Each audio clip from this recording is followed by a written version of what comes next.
magte-test tayo ngayon ng Nielsen Specialty Ammo Slug. Susubukan natin sa 28 yards distance. Yun, andun sa dike, doon banda, yung karton. So ang gagamitin natin is car magazine. Hindi tayo gagamit ng original FX Impact magazine para mas accurate yung tama niya. From 17.5 grains hanggang 28.5 grains. Susubukan natin 3 shot each. Yung power wheel lang gagalawin natin, guys.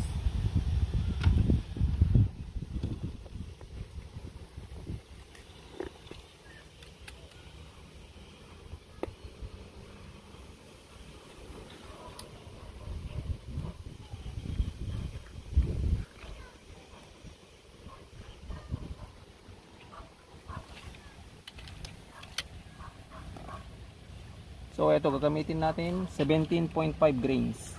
Magsisiro muna tayo.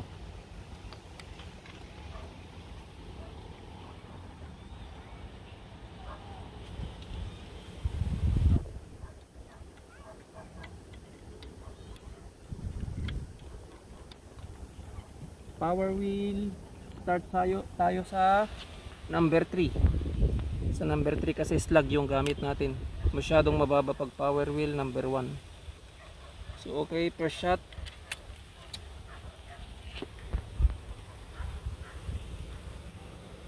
Zero muna tayo.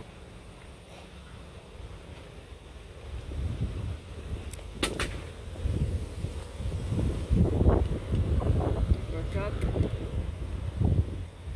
Second shot.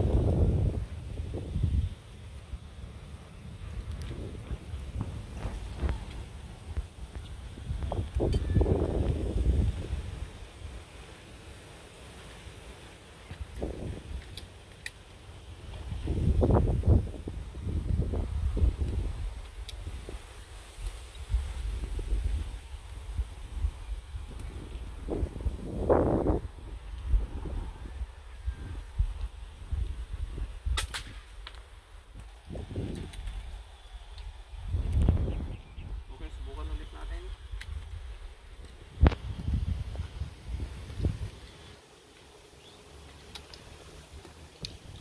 866 feet per second yung speed ng bala sa power wheel number 3.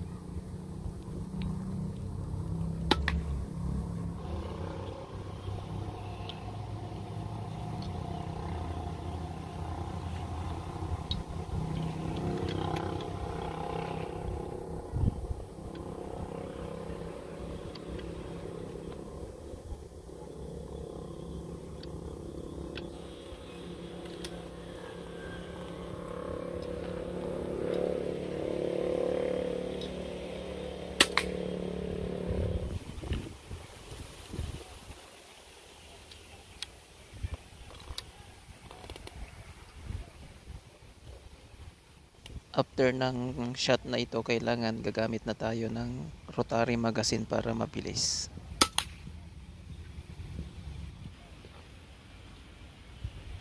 .2 grains. Start tayo sa power wheel number 3.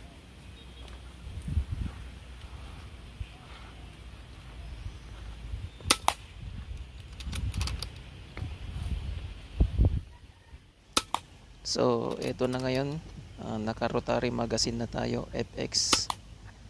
Mamaya ipapakita ko na lang yung groupings pagkatapos ng video.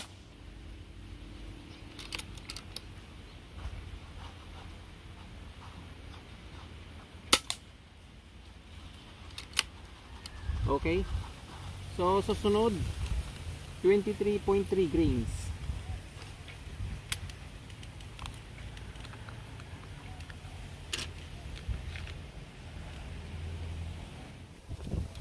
.740 per second.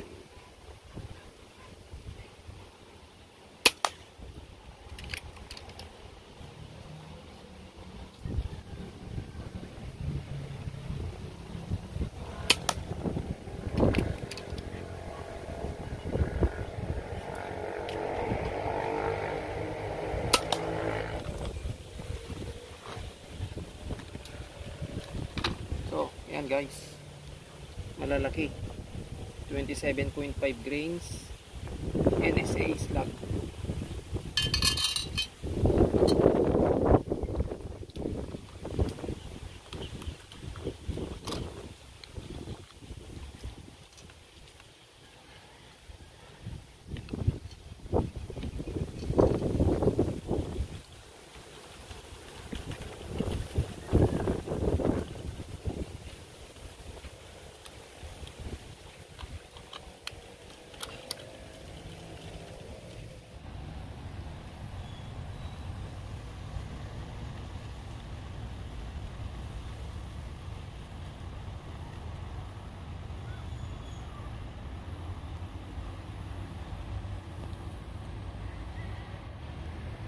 So ayun guys, nilipat ko yung target natin.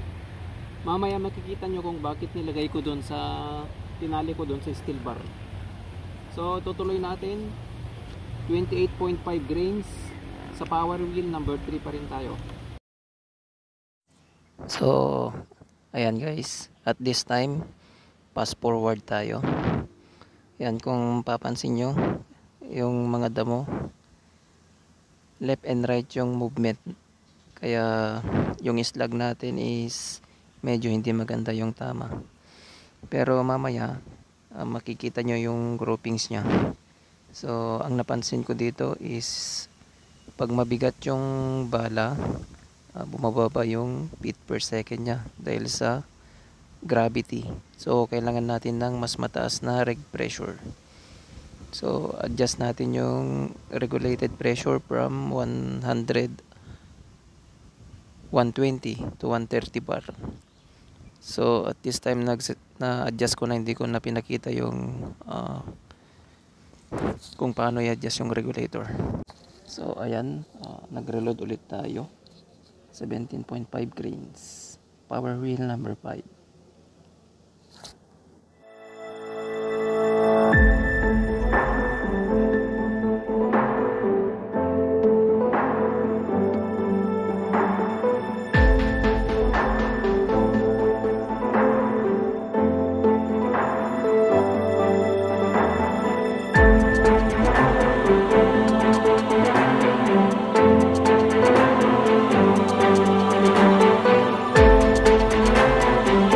Daming butas, hindi mo alam kung asan dyan yung tama ng bala. So ang ginawa natin, tinali natin siya dito sa steel bar. Yan, yan, mas okay na siya. Ito yung tinitingnan ko, yung wind direction ng hangin papunta sa left and right. Yon, tingnan nyo yung damo guys, sumasayaw siya, kaya yung bala natin minsan nawawala sa direksyon, kaya nag-a-adjust tayo sa windage. So nagsimula tayo dito sa number 3.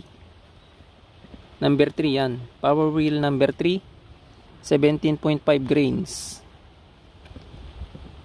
20.2 grains, 23 grains, and then 24.8. Tapos ito 27.5 grain. Yan. And then susunod 28.5 grains. Dito siya, yung point of impact ng bala. Next, power wheel number 4. Yan, 17.5 grain. Power wheel number 4, 20.2 grains, 23 grains, 24.8, 27.5 grain, and 28.5 grains. Na power wheel number 5. So ayan guys, napakaganda yung tama niya dito. Yan, kung makikita nyo, halos sinlaki ng butil ng munggo. 5 tama yan ng NSA slug. 17.5 grain, 20.2 grain, maganda rin. 23 grains, maganda rin guys. Ito 24.8 grains, 27.5 grain, at 28.5 grain. Yan. Sa maximum power, yan. Sobrang bilis ng velocity nito guys. Nasa 1000 plus FPS. At saka yung bala natin is magaan, 17.5 lang. So ayan yung 5 shot group. Ito, dalawa pumasok dyan. Next, maximum power 20.2 grains. Yan, maximum power 20.2 grains. Next, 23 grain. Yan, maganda rin yung grouping nya. And 24.8 grains, 27.5 grain, tsaka 28.5 grain. Yan.